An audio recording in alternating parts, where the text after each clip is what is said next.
Welcome back to Get the F Outta Here True Crime. Today's case takes us to Singapore, a city known for order and precision, but in 2005 it became the scene of one of the most shocking domestic tragedies in its history.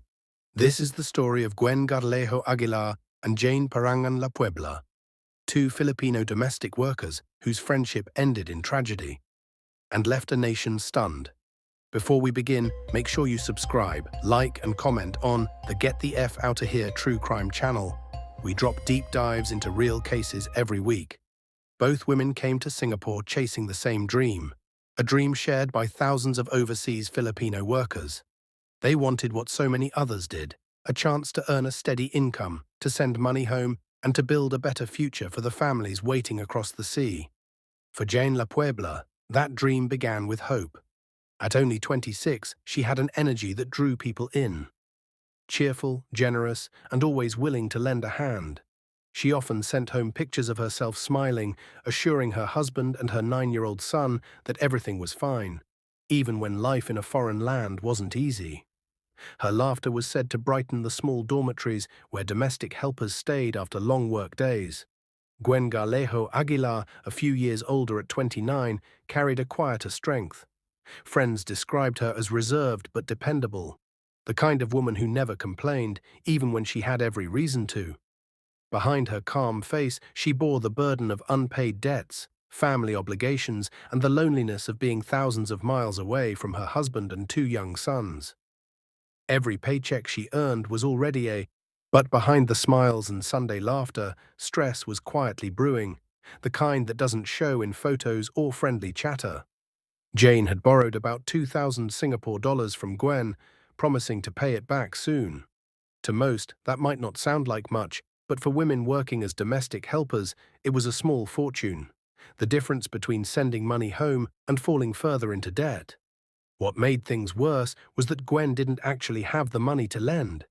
She had borrowed it herself from a loan shark, one of the many shadowy lenders preying on migrant workers, charging a brutal 20% interest. Each month, Gwen felt the pressure closing in. The calls from the loan shark grew more aggressive. Her paycheck vanished faster than she could earn it. She was working tirelessly, yet the debt only grew larger. And Jane, struggling with her own expenses and family obligations, couldn't repay her. Not yet. What began as a favor between friends slowly turned into a wall of tension. Their once effortless conversations became cautious. Small disagreements now lingered in the air longer than they should. The bond that once felt unbreakable was Kia. On September 7, 2005, while Gwen's employers were away, the two friends met in the kitchen to cook and talk. What began as a discussion about repayment spiraled into a shouting match. Words turned to shoving, and in the chaos, things went terribly wrong.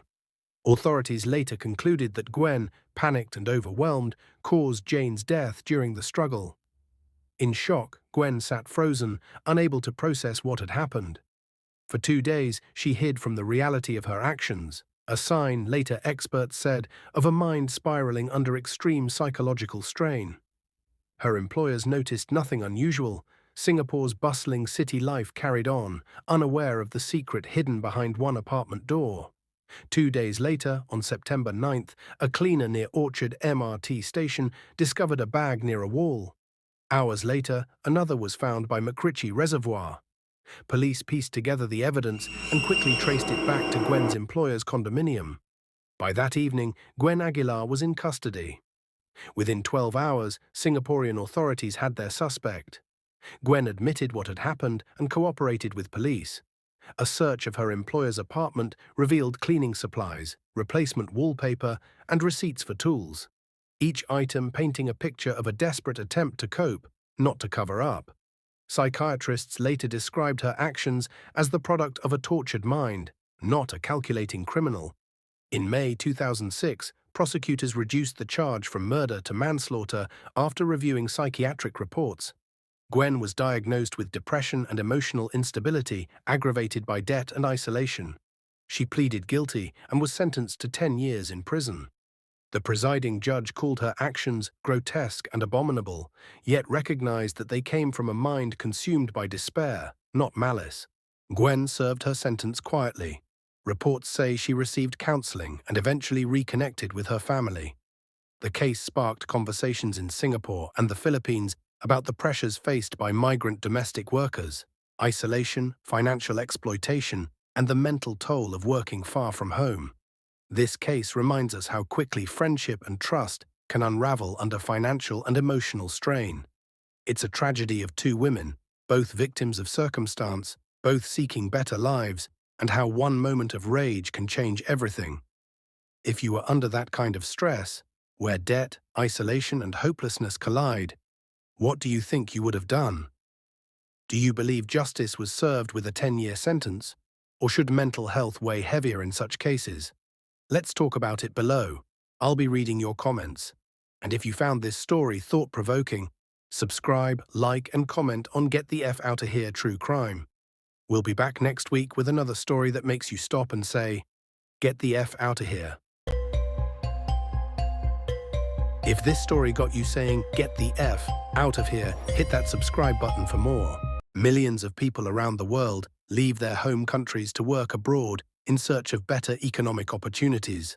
These migrant workers often take on physically demanding or low-paying jobs, facing long hours, cultural and language barriers, and the emotional strain of being far from their families.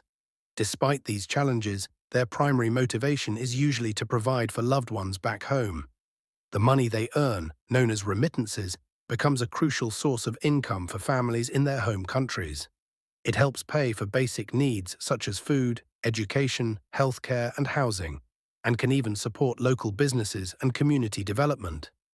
For many families, remittances are more than financial support. They are a symbol of care, sacrifice, and connection across vast distances. While migrant workers often endure hardship and isolation, their contributions have a profound impact on both their families and their home economies. Their stories reflect resilience, dedication, and the universal desire to support those we love, even when separated by borders.